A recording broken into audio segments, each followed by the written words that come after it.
Hi all, வாங்க இன்றைக்கி நம்ம சேனலில் முள்ளங்கி சட்னி எப்படி செய்கிறதுன்னு பார்க்கலாம். மறக்காமல் நம்ம சேனலை சப்ஸ்கிரைப் பண்ணிக்கோங்க. வாங்க வடை சட்டியில் எண்ணெய் ஊற்றி 1 ஸ்பூன் மல்லி 1 ஸ்பூன் சீரகம் சேர்த்து நல்லா வறுத்தெடுத்துக்கலாம். கூடவே 1 ஸ்பூன் கடலைப்பருப்பு 1 ஸ்பூன் உளுந்தம்பருப்பு சேர்த்து அதையும் வறுத்தெடுத்துக்கலாம்.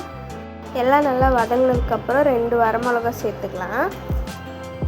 கூடவே 4 பல் பூண்டு சேர்த்து அதையும் நல்லா வதக்கிக்கலாம். 2 மீடியம் சைஸ் பெரிய வெங்காயத்தை கட் பண்ணி சேர்த்துக்கலாம். வேணும்னா சின்ன வெங்காயமும் சேர்த்துக்கலாம். நான் இன்றைக்கி பெரிய வெங்காயம் தான் சேர்த்துருக்கேன். அதையும் நல்லா வதக்கி எடுத்துக்கலாம். வெங்காயத்தை நல்லா வதக்கினதுக்கப்புறம் முள்ளங்கியை தோலெல்லாம் சீவிட்டு பொடி பொடியாக கட் பண்ணி வச்சுருக்கேன். அதையும் சேர்த்துக்கலாம். பொடியாக கட் பண்ணி சேர்த்த முள்ளங்கியை நல்லா வேகிற அளவுக்கு ஒரு 2 நிமிஷம் நல்லா வதக்கி எடுத்துக்கலாம். ஒரு 2 நிமிஷம் நல்லா வதங்கிடுச்சு. இது கூட தேவையான அளவு உப்பு சேர்த்துக்கலாம்.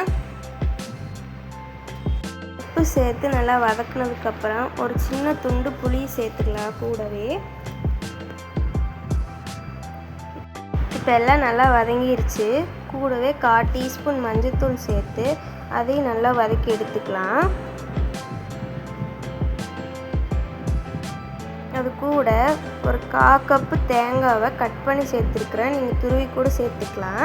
அதையும் நல்லா வதக்குனதுக்கப்புறம் ஒரு கைப்பிடி அளவு மல்லித்தழை சேர்த்து ஒரு வதக்கி விட்டுட்டு ஆஃப் பண்ணிடலாம். அதை நல்லா ஆற வச்சதுக்கப்புறம் ஒரு மிக்ஸி ஜாரில் மாற்றி அரைச்சி எடுத்துகிட்டு வந்துடலாம்.